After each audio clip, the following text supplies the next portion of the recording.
আসসালামু আলাইকুম রহমতুল্লাহ। আশা করি সবাই ভালো আছেন। এখানে যতগুলো বক্স দেখতেছেন যা আছে এখানে সবগুলোতেই টুকটাক আমাদের মালামাল আছে।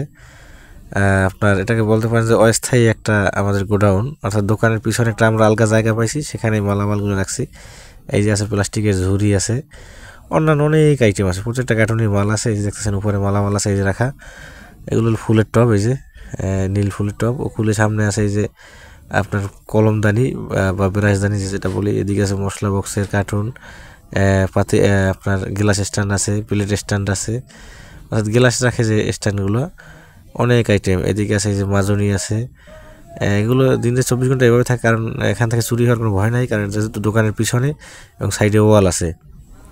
তো বস্তায় করে আমরা এখান থেকে মাল নিয়ে সামনে আমাদের ডিসপ্লে দিই, এবং ডিসপ্লে থেকে আমরা এগুলোকে মূলত বিক্রি করি। যে এটার ভিতরে দেখেন কার্টুন, এটার ভিতরে আসলে মশলা বক্স। তো আমার সাথে নাসির মামা ছিল, সে এটার দায়িত্ব বেশিরভাগই সে ছিল, কারণ যদি কোনো কিছু লাগতো তাইলে সেই এটা বের করে আনতো, যেহেতু দোকানের পিছনে যাইতে একটু কষ্ট হইতো। এই তো এটাই দেখানো ছিল আপনাদেরকে যে আমরা আমাদের মালামালগুলো কোথায় রাখি।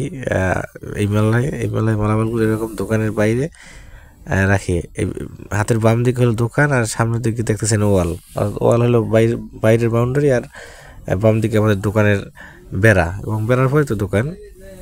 তো দোকান আপনারা দেখছেন বা দেখাইতেছি বা দেখাবো, বিস্তারিত দেখাবো আপনাদেরকে। আমাদের সাথেই থাকবেন, সবাই আমাদের সাথে থাকবেন, আমাদেরকে সাপোর্ট করবেন। সবাই ভালো থাকবেন, সবার জন্য দোয়া এবং ভালোবাসা। আসসালামু আলাইকুম ওয়া রাহমাতুল্লাহ।